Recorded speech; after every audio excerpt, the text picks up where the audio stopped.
Today in the EU foreign ministers to address Ukraine and Middle East crisis amid escalation. EU foreign ministers are meeting in Luxembourg today, 14th of October, to discuss urgent matters including Russia's ongoing aggression against Ukraine and the volatile situation in the Middle East following recent escalation in Lebanon and northern Israel. With the summit postponed last week between Western leaders and the Ukrainian President Volodymyr Zelensky, there is a speculation about whether Ukraine's victory plan will be presented in today's discussions. The Foreign Affairs Council will also evaluate potential EU responses to the conflict in Gaza and the Middle East, with a particular focus on concerns about regional spillover, especially after Lebanon being hit and Iran's involvement. Hello and welcome. I am Evi Kiorri, and this is Today in the EU. To look into these pressing issues, I'm joined by Dr Spyros Economides, Associate Professor in International Relations and European Politics at the European Institute, and James Moran, Associate Senior Research Fellow at the Centre for European Policy Studies. Starting with you, Spyros, the Foreign Affairs Council will kick off with discussions on Ukraine and Zelensky's victory plan. What can we expect from EU's foreign ministers on this, and what is actually Zelensky's victory plan? Well, as far as I understand it, there will be a discussion on Ukraine, the war in Ukraine, and what to do in the immediate future. I think the Ukrainian foreign minister will be joining in the discussions. Unfortunately, President Zelensky's plan, I don't think will be discussed because I don't think we know very much about the plan. And I think this is one of the problems that we're faced with right now, that we're looking, I think, for a way out of this conflict. We're looking for a way to resolve the situation on the ground, but we don't know exactly what the details of whatever the Ukrainian government is willing to accept are. And until they're made public, I think it's very silly for us to comment on it. Of course, we cannot speculate what this victory plan entails, but how can Ukraine achieve this plan with EU support? And what will be required from Zelensky's side on this? Well, I think one of the things he has to do is ensure that there are some guarantees given to him about what happens the day after there might be a peace agreement with Russia. One of the most important things, I think, is to see whether he can have on the table a commitment that Ukraine will become a member of NATO, for example. That's the biggest security guarantee that he can secure for the future. But in between that and actually achieving an end of the conflict on the ground, there are lots of other things that need to be resolved. Most importantly is to what extent will there have to be territorial concessions? Because that, in effect, is not a victory, and you have to present it as a victory. And that's the biggest conundrum. In the meantime, of course, Zelensky will also ask for armaments.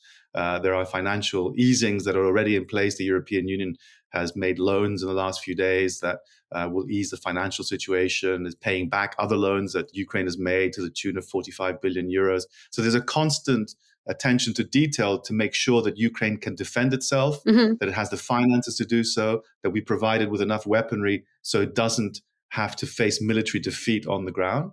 But what victory actually looks like is what President Zelensky is actually able to persuade the Ukrainian people to accept. And just last week, Hungarian Prime Minister Viktor Orbán criticized Europe's strategy towards Ukraine in an address to the European Parliament. Az Európai Unió meggondolatlanul, téves számítások alapján. The reality is, thanks to the President of the Commission, that the EU has a mistaken policy when it comes to the war in Ukraine. If we want to win, we need to change this losing strategy. As current President of the Council, could Hungary risk not renewing the sanctions package against Russia or refrain from any addition to the existing sanctions? Yes, there was a very heated exchange in the European Parliament because the President of the Commission, Ursula von der Leyen, was there as well, and she made it quite clear that she disagreed with everything that Viktor Orbán had to say about the situation in Ukraine and about Hungary's stance on the situation vis-à-vis Russia. She also criticized Viktor Orbán very strongly for domestic policies, which she said were not conforming to what we expect from an EU member state. What Viktor Orbán does or can do is not the same thing. Yes, the presidency of the European Council means that you have a certain degree to set the agenda, but you cannot unilaterally take action and make decisions. So ultimately, what Hungary can do is put things on the agenda. They will have to be discussed by all 27 member states. Decisions will have to be unanimous in terms of foreign policy. And then perhaps Hungary will become a blocker, a veto, and stop whatever other financial package or sanctions, the European Union may decide. So it's not in his grasp to change policy, but it is in his grasp, obviously, to block policy. And that's always a possibility. Looking ahead now, can we expect EU leaders to be at a standstill until the US presidential elections in November? Yes. I mean, I think this is something we've been worried about for the last 9-10 months. This is not new. Nothing is going to move until we know who's going to be the next president of the United States of America. And to be perfectly honest, even when we do know who the next president of the United States of America is, we still don't know what he or she will do. Yes, of course, Kamala Harris, if she becomes president of the United States, will pursue the sort of Biden line on supporting Ukraine as far as possible, on providing security guarantees, armaments, financial assistance. But there has to be a way out of this. This conflict cannot go on forever. If Donald Trump were to become president, he said he would end the war in a week. What does that mean? We're not sure what that means. Does it mean anything at all? Is it in his capability to create the kinds of situations where Vladimir Putin and the Ukrainian government can resolve all their differences overnight? So yes, we wait with bated breath to see the outcome of the presidential election. No decisions can be made before then because Europe cannot act alone and will not act alone. And at the same time, it's not clear what the possibilities are in terms of plan to secure peace in Ukraine post the US election, irrespective of who the president is. Now, around the same period, we will have the new commission crystallizing. We will see the commissioners getting their assigned spots. The EU has had a very clear stance when it comes to Ukraine, and we will have a new commissioner for foreign affairs, Kaja Kallas.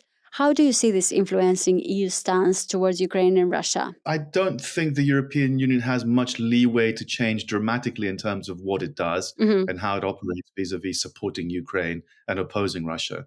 In Kaja Kallas, of course, you'll have a more strident personality with more strident views about Russia. We mustn't forget where she comes from, and we mustn't forget her experience, both personal and national, in relation to the Soviet Union and the collapse of communism. So I think presentationally, there will be a difference. I think she will be somebody who will make remarks in a much more cutting way, a more direct way.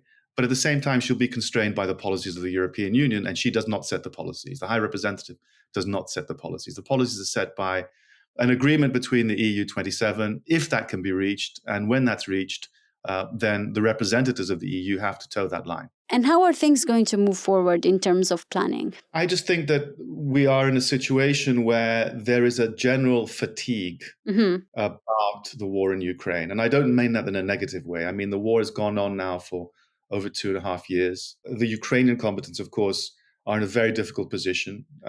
They rely on external support to survive. They have to cultivate that support. They're losing people to death and injury at a great rate, which may not be sustainable. They have an opponent who seems relentless and an enemy who seems relentless in trying to pursue the war. So there must somewhere be a feasible plan that the Ukrainian government itself accepts and can persuade the Ukrainian people to accept. It's not for anybody else to impose a peace deal on Ukraine, but the Ukrainians themselves have to at some point realize, I assume, that this war cannot go on forever. And now coming to you, James, what can we expect on Middle East from this Foreign Affairs Council and the discussion of EU foreign ministers? Well, I mean, it's going to be a difficult discussion. There's no doubt about that. There's big divisions, of course, within the EU on the issue, as I'm sure everybody knows. Some member states are very keen to push hard to do everything they can to influence Israel to move away from the battlefield and towards the negotiating table. And others take the view that it's all about the right of Israel to defend itself.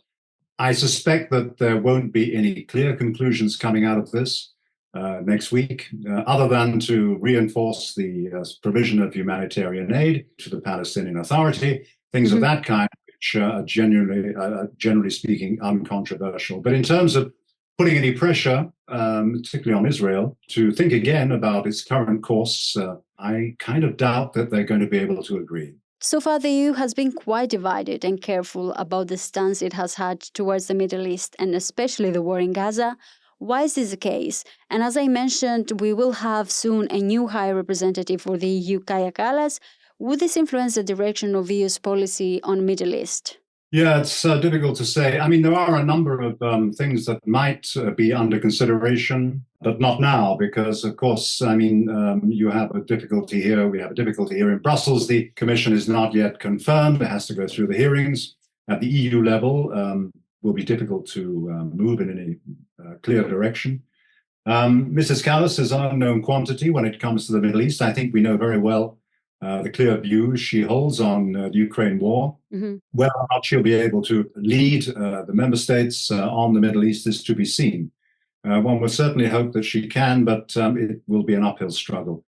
The sorts of things that really ought to be under consideration when it comes to doing everything that the EU can do in terms of trying to get back, as I say, to some sort of peace process are things like reviewing EU-Israel Association Agreement and other cooperation that the EU has with Israel, especially when it comes to scientific cooperation and so on, because under that agreement, both sides have committed to uphold human rights and international humanitarian law.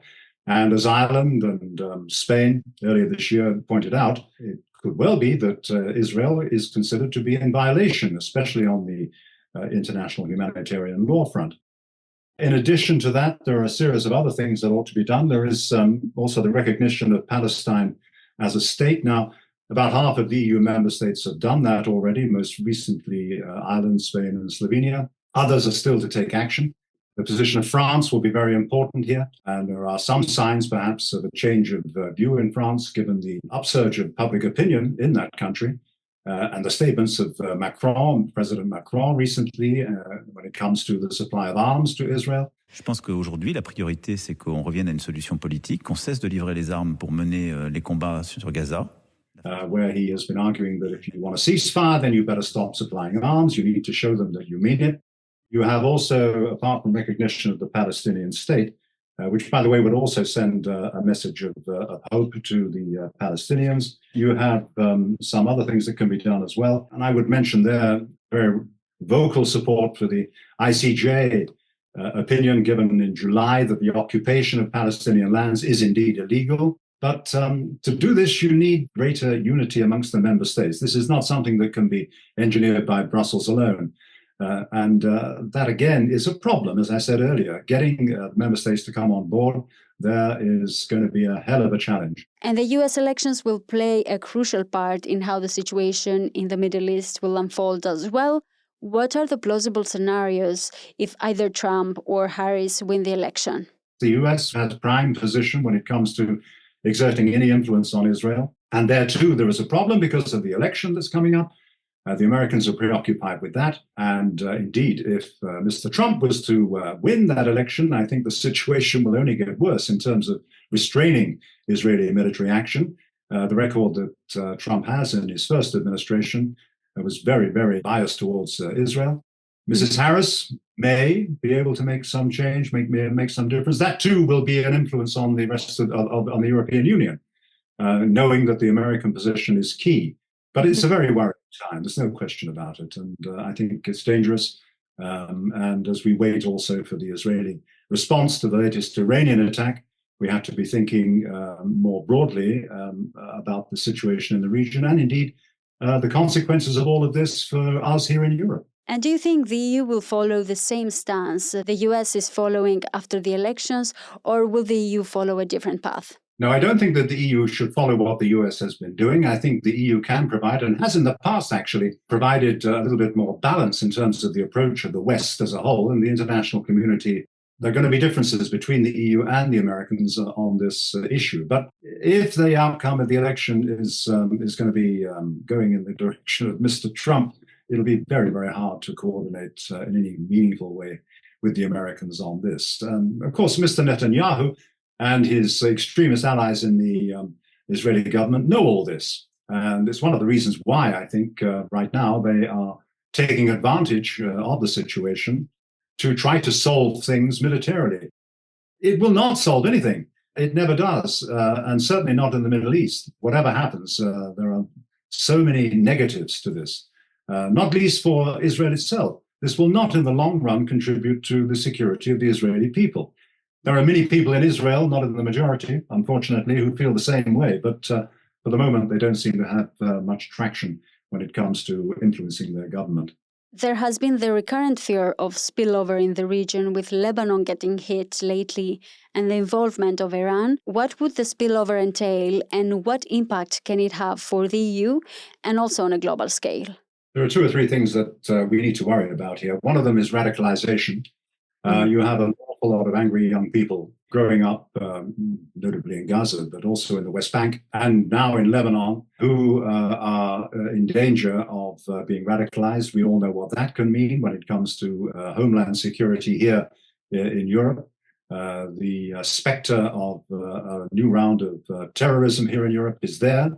If it goes on like this, we also have to be worried about nuclear proliferation. The thought that an Israeli attack would have to be supported by the US, of course, we all know that, on the Iranian nuclear facilities, I think would have the effect of panicking the Iranians into accelerating their nuclear development, not necessarily stopping it, because the military experts will tell you that an attack on those facilities won't necessarily destroy them, but it will certainly provoke the Iranians into doing something in return. And that is something which we should all be very concerned about. The EU has a constant and consistent position on nuclear proliferation, and has tried very hard in the past, of course, in the context of the negotiations over the Joint Action Programme on nuclear facilities in Iran, has tried very hard to coordinate the move towards some sort of deal. That's off the agenda for the time being, we know that. But there are worries, I think, that we have there, and they could be very serious. Now, you mentioned already some of the actions the EU's diplomatic body can take to facilitate the peacemaking dialogue between the parties involved in the Middle East. Is there anything else that we're missing? EU sanctions have been placed on violent settlers, especially those in the West Bank. And there has been a lot of discussion as to whether those sanctions should be broadened to include higher up officials and so forth, not least the two ministers in the Israeli government, who are most guilty, as it were, of supporting that violence and the expansion of the settlements. That is something else that really should be under consideration, it seems to me, under the present circumstances. By the way, the Americans, too, have slapped sanctions on some of those violent settlers, so the EU is not alone in worrying about that. But we come back to the same point time and again, which is the lack of political unity in the European Union. In the middle of all of this are thousands and thousands of families who have lost loved ones, both in Israel, of course, after the terrible Hamas attacks of a year ago, and in Gaza, where we know the figures, it's north of 50,000 now passed away. In Lebanon, you have a similar situation going on. By the way, the other thing, going back to the point about worries for the EU homeland, a lot of the people displaced in Lebanon are Syrian refugees, and that could add to migration pressures too, which we have to worry about here in Europe, and all countries are preoccupied with that. But the bloodletting, I can't see it stopping anytime soon. Thank you very much. I am Evi Kiorri, and this was Today in the EU podcast. Visit Euractiv to stay on top of the latest news. If you haven't subscribed yet, you can find us on all streaming platforms. You can get in touch with us by leaving a comment or review on Spotify and Apple Podcasts. Your reviews help us a lot to spread the word about our work, but also understand what topics you like listening to. This episode was produced by Miriam Sainz Tejada, Charles Cohen, and me. Thank you for tuning in, and until tomorrow morning.